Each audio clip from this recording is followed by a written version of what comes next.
I stood in our kitchen, the smell of coffee lingering, when my wife Laura shattered my world with a single word: stupid. Her voice was a blade, her eyes cold as she sneered, "You've always been too stupid to see it, Frank." Later, in a fight that tore the air from our home, she admitted the truth: our 2 children, Emma and Noah, weren't mine. Not biologically. For 12 years I'd loved them, raised them, believed in our family, only to learn I was a pawn in her lie. My name is Frank Harper, 42, a calm man, an architect who builds with precision. I didn't scream or break. I planned. Laura's award ceremony, her moment of glory, was coming, and I would choose that day to unveil her betrayal, not with rage, but with a truth so sharp it would cut deeper than her words ever could. The Seattle dawn was a watercolor of pinks and grays, the Puget Sound a restless mirror outside our queen and home. I, Frank Harper, 42, stood at the kitchen counter, grinding coffee beans, the hum of routine a comfort. I was an architect, a man who designed homes with care, each beam and window a promise of stability. My life with Laura, my wife of 15 years, and our children, Emma, 12, and Noah, 9, was my greatest design, flawed but beautiful. Or so I thought. That morning, as the coffee brewed, Laura's words broke the foundation of everything I believed, and I began a quiet journey from heartbreak to something sharper, something I didn't yet understand. Laura was a force, a public relations director whose charisma lit rooms. She was 40, her auburn hair always perfect, her smile a weapon she wielded at galas and boardrooms. I loved her ambition, her fire, even when it outshone my quiet steadiness. We'd met in college, bonded over late-night sketches and her dreams of fame. I built, she dazzled, and together we raised Emma and Noah, whose laughter filled our home. But cracks had formed, her late nights, her sharp tongue, my silence when fights loomed. I thought we were weathering a storm. I was wrong. It started with a careless moment.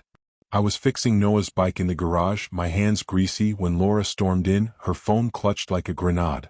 "Frank, you forgot to sign Emma's permission slip," she snapped, her voice slicing the air. "God, you're so stupid sometimes." The word landed like a stone, heavy, unexpected. I looked up, my wrench still, my voice calm.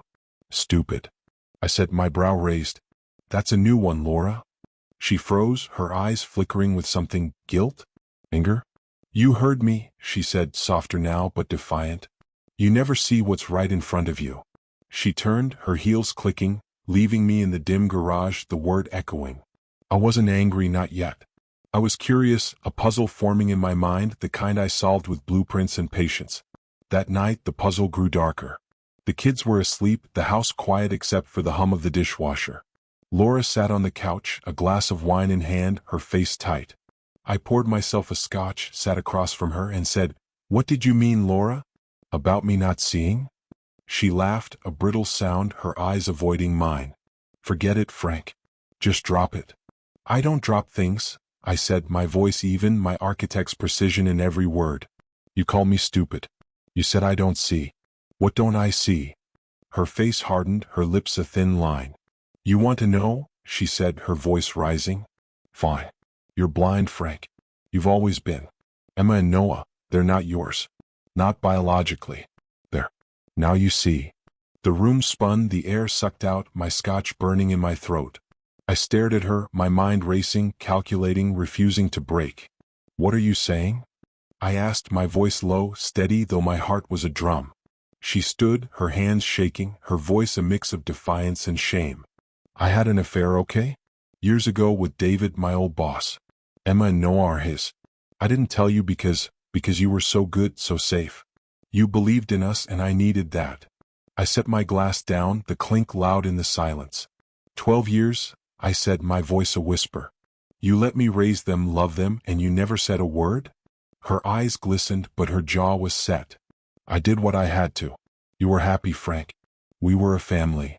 I stood, my hands steady, my face a mask. "A family built on a lie," I said, and walked out, the stairs creaking under my weight.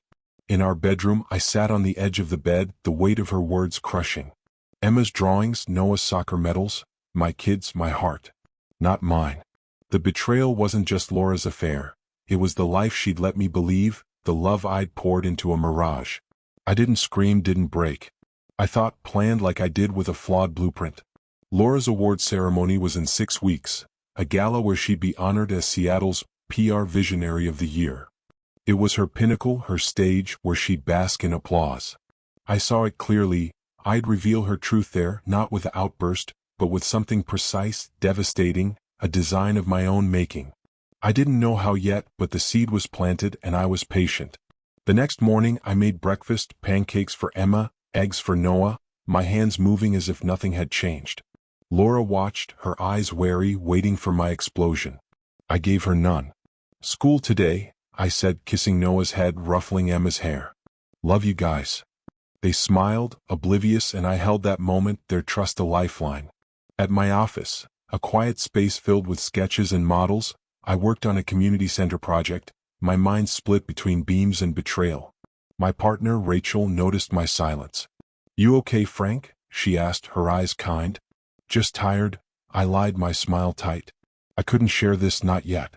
I needed to understand, to plan. I called my brother, Tom, a lawyer in Portland, my voice steady. "Tom, I need advice," I said. "Something personal. Can you look into legal stuff for me? Paternity, custody, that kind of thing." "Jesus, Frank," he said, his voice heavy. "What's going on?" "Not now," I said. "Just dig, please." He agreed, his worry a hum through the phone. I hung up, staring at my blueprints, the lines blurring. I wasn't just fighting for truth, I was fighting for Emma and Noah, for the father I was, biology be damned. That night, Laura tried to talk, her voice soft. "Frank, I'm sorry," she said, her hands twisting. "I didn't mean to hurt you. Can we fix this?" I looked at her, the woman I'd loved, now a stranger. "Fix," I said, my voice calm. "You broke us, Laura. I need time." She nodded, her tears falling, but I felt nothing, only the cold clarity of my plan. The gala was coming and I would be ready. Seattle's rain fell outside, a steady drum, and I began to sketch, not a building but a reckoning. The Seattle rain was a relentless whisper against our queen and home, its rhythm a mirror to the storm inside me. It was a week since Laura's confession had shattered my world, revealing that our children, Emma, 12, and Noah, 9, weren't biologically mine, a betrayal hidden for over a decade behind her callous word, "stupid." I, Frank Harper, 42, an architect who built with precision, hadn't raged or collapsed. Instead, I'd chosen silence, my mind sketching a plan to unveil her lie at her upcoming PR award ceremony, a stage where her glory would meet my truth. The pain was a constant ache, but my resolve was steel, and as I moved through our fractured life, I began to see the outlines of my design. Not just for justice, but for the family I refused to lose. The house felt like a stage set, every room a reminder of the life I'd believed in. Emma's drawings on the fridge, Noah's soccer ball by the door, they were mine, biology or not, and the thought of losing them tightened my chest. Laura was a ghost in our home, her movements cautious, her eyes searching for a crack in my calm. I gave her none, my architect's discipline a shield. I cooked dinner, helped Noah with math, read to Emma, my voice steady, my heart breaking. "You're the best dad," Noah said one night, his head on my shoulder, and I swallowed the lump in my throat, vowing to protect him no matter what. Laura tried to bridge the gap, her apologies fragile. "Frank," she said one evening, the kitchen dim, her wineglass untouched, "I know I hurt you. I was scared back then with David. I chose you because you were you. Can we talk about this?" I looked at her, her auburn hair catching the light, her face a mix of regret and defiance. "Talk," I said, my voice low, measured. "You lied for 12 years, Laura. You let me love a lie. What's left to say?" Her eyes glistened, her hands twisting. "I love you, Frank. I love our family. I'll do anything to fix this." I stood, my chair scraping the floor. "You can't fix a foundation that was never there," I said, and left, the air heavy with her silence. Her words stirred something, not forgiveness but a question. Did she regret the lie or just its exposure? I filed it away, a piece of the puzzle I was solving. At my office, the community center project grounded me, its beams and angles a language I could control. Rachel, my partner, sensed my distance, her questions gentle. "Frank, you're off," she said, leaning against my desk, her dark hair pulled back. "Talk to me. Is it Laura? The kids?" I traced a blueprint, my fingers steady. "It's complicated," I said, my smile tight. "Just need to focus on work for now." She nodded, her eyes kind, but I saw her worry. I couldn't share the truth yet, it was too raw, too dangerous. My plan for the gala 5 weeks away was taking shape, but it needed precision, evidence, timing. I met my brother Tom at a cafe near Pike Place, the smell of fish and coffee sharp in the air. He slid a folder across the table, his lawyer's face grim. "Paternity laws in Washington are tricky," he said, his voice low. "You've raised Emma and Noah as yours, so legally you're their father, biology aside. Custody could be a fight if Laura pushes, but you've got a strong case." I dug into David too. He's a PR exec, moved to Chicago years ago. No record of contact with Laura since. I flipped through the folder, my heart racing. Photos of David, a man with sharp features, nothing like my kids. "Thanks, Tom," I said, my voice steady. "What about exposing the affair? Publicly?" His eyes narrowed. "Risky," he said. "You'd need proof, texts, emails, something concrete. If you go public without it, she could sue for defamation." "What are you planning, Frank?" I sipped my coffee, my face a mask. "Just exploring options," I said. He didn't press, but his frown lingered. I left, the folder under my arm, my mind racing. Proof was the key, not just for custody but for the gala where I'd unveil Laura's lie in a way she couldn't dodge. I started digging, quietly, methodically. Laura's laptop was password protected, but she was careless with her phone, leaving it on the counter. One night while she showered I checked it, my hands steady, my pulse loud. Old emails, deleted but recoverable, showed messages to David from years ago. "I can't tell Frank," one read. "He's too good, too blind." Another, from David, "They're mine, Laura, but I'm out. You wanted this." My stomach churned, but I screenshotted everything, sent them to my email, deleted the traces. The evidence was a brick in my blueprint, solid, undeniable. Emma noticed my quiet, her sharp eyes catching mine at breakfast. "Dad, are you okay?" she asked, her fork pausing, her voice small. "You're different." I smiled, my heart aching. "Just work, kiddo," I said, ruffling her hair. "Love you." She nodded, but her frown stayed, a reminder of what was at stake. Noah was oblivious, his chatter about soccer a bomb, but I saw Laura watching, her eyes wary. She knew I was planning something, but not what. I kept my calm, my architect's patience a weapon. I met Rachel for lunch, needing her clarity. "Frank," she said, her sandwich untouched, "you're scaring me. You're here but not here. Tell me something, please." I hesitated, then said, "Laura hurt me, Rachel. Badly. I'm figuring out how to handle it." Her hand covered mine, her voice soft. "You're the steadiest guy I know. Whatever it is, you'll find a way. Just don't lose yourself." Her words hit deep, a mirror to my fear. Was I losing myself in this plan? The gala was my focus, but it wasn't just about Laura's humiliation. It was about truth, for me, for Emma, for Noah. I needed to protect them, to keep them mine, even if the law was on my side. I began sketching my reveal, not on paper but in my mind. A speech, a projection, something that would show the world who Laura was without harming the kids. It was a tightrope, but I was good at balance. That night, Laura tried again, her voice pleading. "Frank, please," she said, her hands outstretched. "We can go to therapy, start over. I love you." I looked at her, the woman I'd loved, now a puzzle I couldn't solve. "Love doesn't lie for 12 years, I said, my voice calm, final. I walked away, the rain outside a steady drum, my plan sharpening.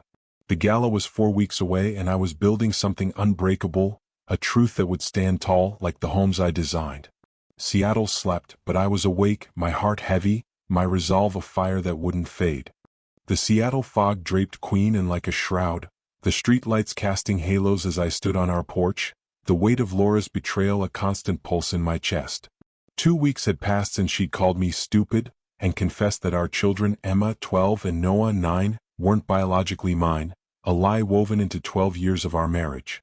I, Frank Harper, 42, an architect who crafted homes with care, had chosen silence over rage, my mind a drafting table for a plan to expose her at her PR award ceremony, now 3 weeks away. The gala would be her stage, but mine too, where I'd unveil her deception with precision, not chaos. As I moved through our fractured home, I began to lay the groundwork, each step a quiet advance, each moment a test of my heart's resolve. The truth was my blueprint and I was building brick by brick. Our house was a tightrope, every interaction a balance between routine and ruin. I woke early, made coffee, packed lunches, my hands steady as I sliced apples for Noah's snack. Laura watched, her auburn hair pulled back, her eyes flickering with unease. She sensed my distance but couldn't crack my calm. "Frank," she said one morning, her voice tentative, "you're so quiet. Are we okay?" I met her gaze, my face a mask of neutrality. "We're here," I said, my voice even, handing her a mug. "That's enough for now." Her lips parted, but she said nothing, her fingers tightening around the ceramic. I turned away, my heart a storm she couldn't see.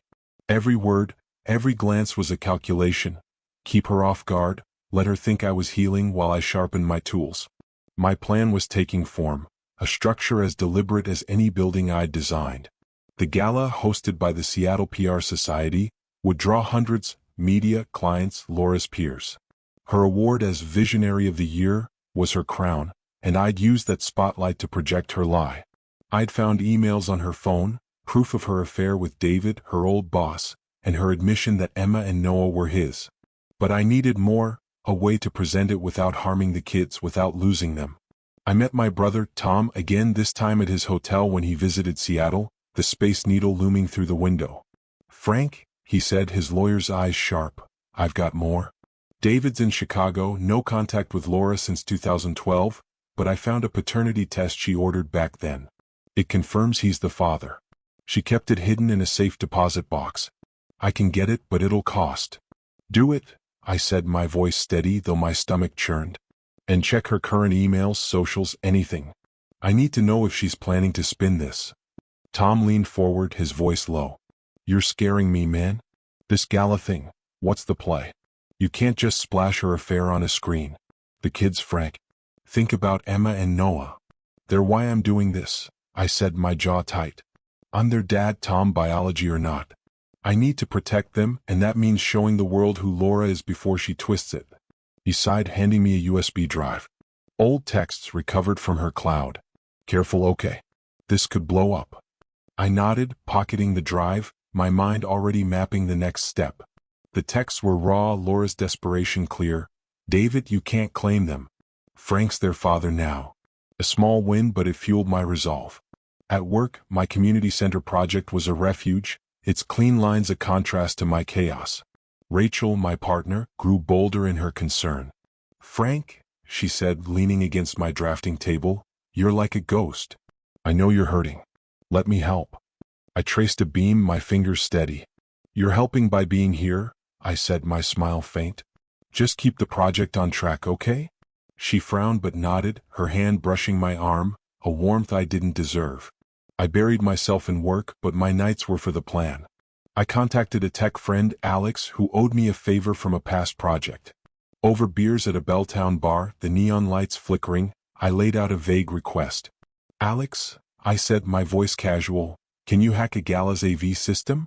Hypothetically, to display a video or slides during a speech." He raised an eyebrow, his grin sly. "Hypothetically. Sure. Need access codes, a backdoor. What's the gig, Frank? You going rogue?" "Just a project," I said, my eyes steady. "Can you do it?" He nodded, scribbling a list of what he'd need. A small victory, but the risk loomed. If caught, I'd be the villain, not Laura. I pushed the thought aside, focusing on the design. Emma's intuition was my biggest challenge. One evening, as I helped her with a history project, her eyes searched mine. "Dad," she said, her pencil still, "you and Mom are weird. Are you fighting?" My heart ached, but I kept my voice light.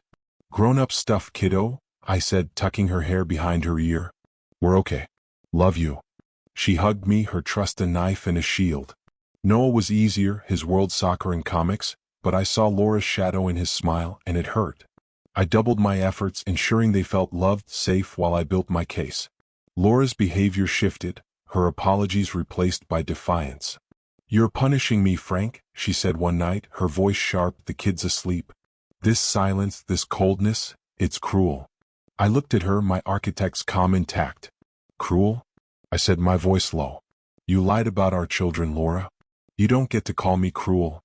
Her face crumpled, but I saw calculation in her eyes, a sign she was planning her own defense. I needed to move faster. I met Alex again, this time in a quiet park, the cedar trees heavy with mist. He handed me a flash drive. "Access codes for the gala's AV," he said, his voice low. You're set, but Frank, this is deep water. Sure you want to swim? I'm sure, I said, pocketing the drive, my heart racing. The gala was 2 weeks away and my plan was solidifying. A video, subtle but damning, using her own words from the emails and texts, displayed during her acceptance speech. It wouldn't name the kids, only her affair, her lie. But a setback came. Tom called, his voice tense. Laura's hired a lawyer, Frank. She's sniffing around, asking about custody. She knows you're up to something. The news was a jolt, but I stayed calm. Let her, I said. I've got proof and I'm not backing down. Seattle's rain fell harder, the city a blur, but my focus was clear.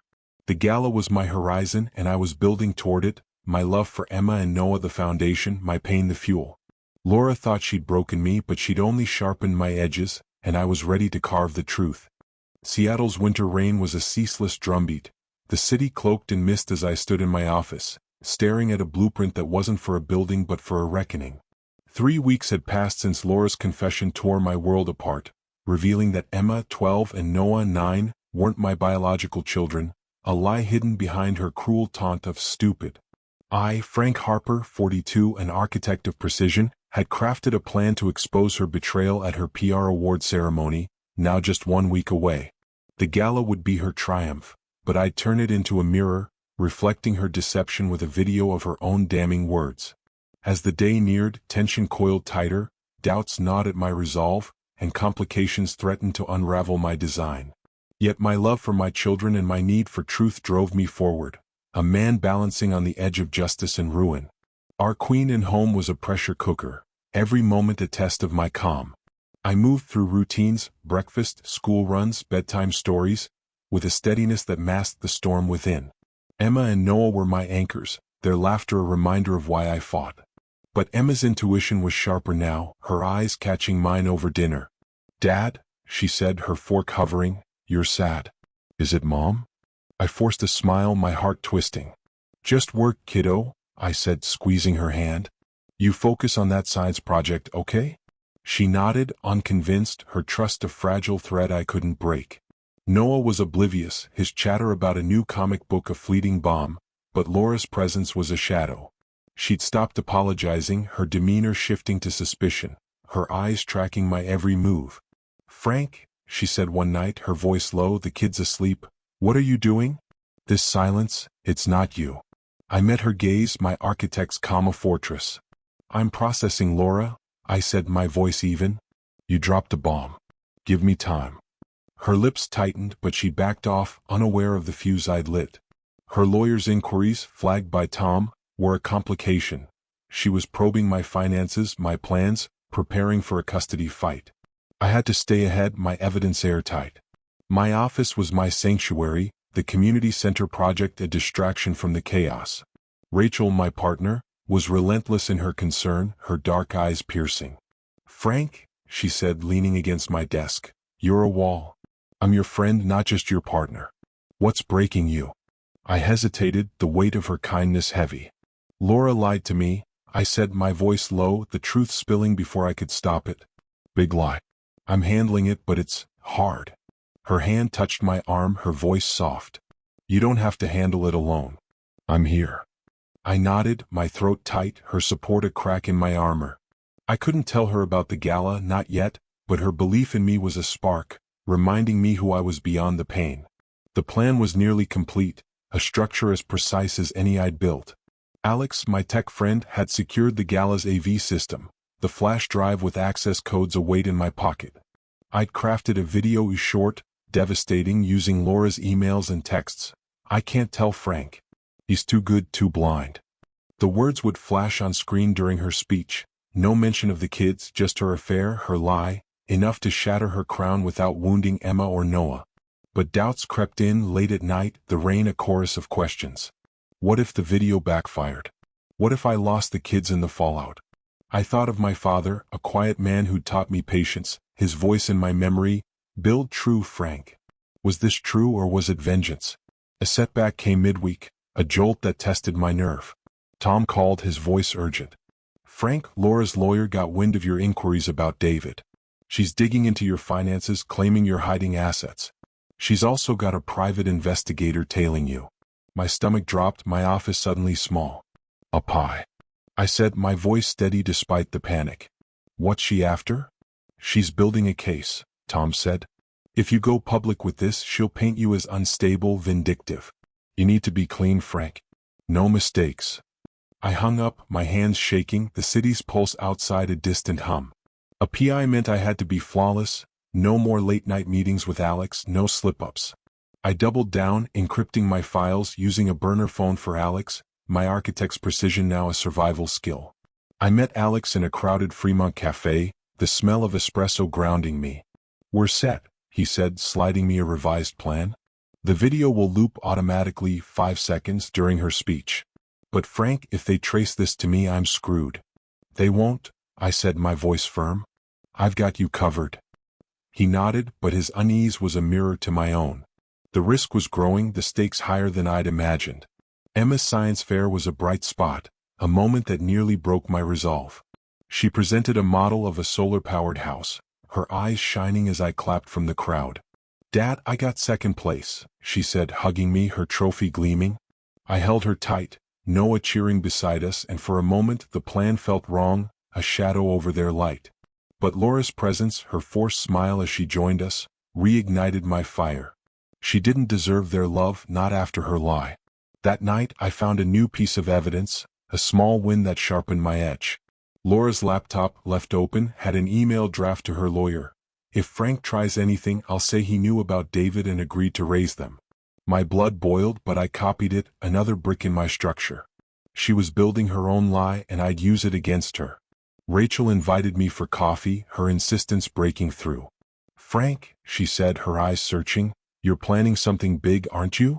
I see it in your focus, your edge. I sipped my latte, the cafe warm, her honesty disarming.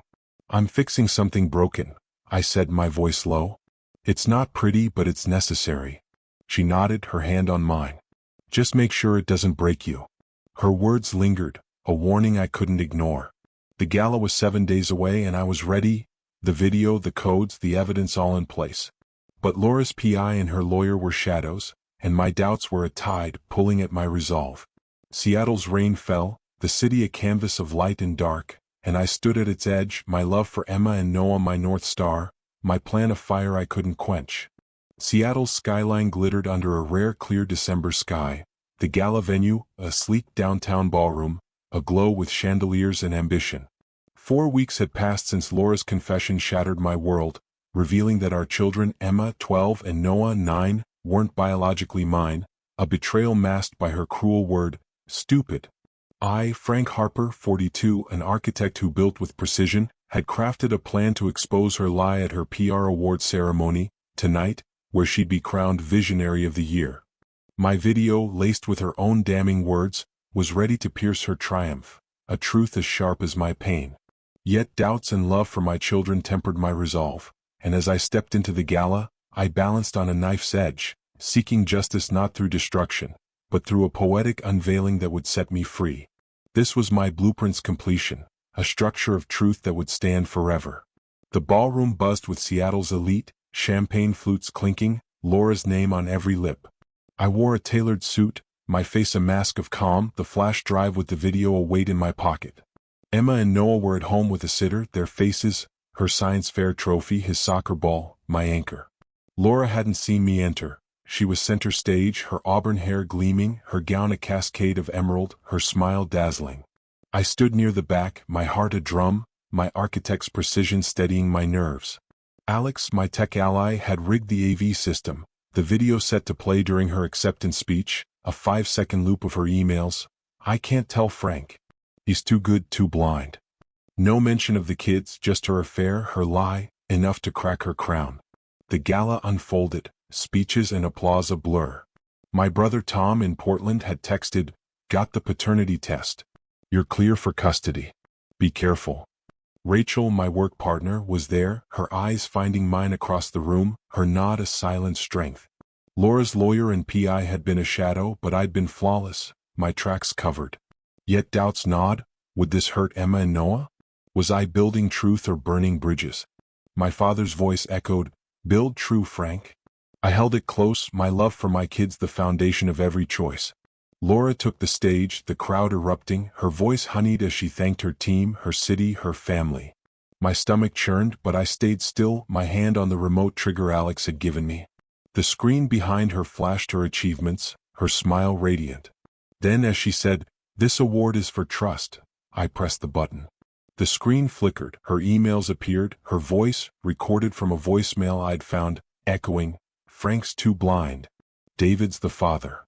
The words looped, stark, undeniable, the crowd gasping, cameras flashing. Laura froze, her face ashen, her eyes darting to me. I met her gaze, my expression calm, my heart steady. The video stopped, the silence deafening. She stammered, her charisma crumbling. "This is a mistake," she said, her voice shaking. "A hack, a lie." But the crowd murmured, reporters typed, her peers whispered. I stepped forward, my voice clear, carrying over the chaos. "No mistake, Laura," I said, my tone even, not cruel. "You lied for 12 years. I raised Emma and Noah, loved them while you built a life on deceit. This is your truth, not mine." I turned, walking out, the air electric, her world unraveling behind me. It wasn't rage, it was justice, a truth laid bare like a perfectly placed beam. Outside, the city's pulse was a bomb, the stars bright above the sound. Rachel caught up, her hand on my arm. "Frank," she said, her eyes wide, "that was incredible. Are you okay?" I nodded, my throat tight. "I had to," I said, my voice low. "For them. For me." She hugged me, her warmth a reminder of the good still left. I drove home, the sitter gone, Emma and Noah asleep. I sat by their beds, their faces peaceful, and whispered, "You're mine always." My heart ached, but it was lighter, the lie no longer my burden. The fallout was swift, poetic in its precision. Laura's award was rescinded, her firm sidelined her reputation a casualty of her own words. Reporters called, but I stayed silent, letting the truth speak. Tom's legal work ensured my custody case was ironclad. Laura didn't fight, her lawyer admitting defeat. She moved to a condo, her visits with the kids supervised, her apologies hollow. "I'm sorry, Frank," she texted once. I didn't reply. She'd lost, not because I hated her, but because truth was stronger than her lies. I began rebuilding, my life a new design. Emma and Noah adjusted, their love for me unshaken, though Emma's questions stung. "Why did Mom lie?" she asked one night, her eyes searching. I held her, my voice steady. "She made a mistake, kiddo. But I'm your dad forever." Noah clung to me, his trust a gift. I told them about my father, his lessons, his love, weaving them into our story, a family not of blood but of choice. Rachel became my rock, her friendship a foundation. "You're a builder, Frank," she said as we finished the community center, its ribbon cutting a quiet triumph. "Not just of buildings but of life." I smiled, her belief in me a spark. I started therapy, unpacking the pain, learning to forgive myself for not seeing Laura's lie. My office grew, new projects flooding in, my reputation as a man of integrity spreading. I founded a mentorship program for kids like Emma, teaching design, resilience, truth. One boy, Liam, 10, with Noah's energy, said, "You make me believe I can do anything." I ruffled his hair, my heart full, seeing my father in his eyes. My home became ours, Emma's art on the walls, Noah's trophies gleaming, my sketches of new dreams scattered. I hung a photo of my father, his Eames chair beside it, a nod to his lessons, "Build true." One evening I walked to the sound, the water a mirror of stars. I held a letter I'd written to Laura, not to send but to release. "You broke me but I rebuilt. I'm their father always." I tore it, let the pieces drift, the tide carrying them away. Seattle's lights shimmered, the city my home, my strength. I was Frank Harper, architect of my own life, my children's father, a man who'd faced betrayal and built something stronger. To you listening, betrayal can crack your foundation but it doesn't define you.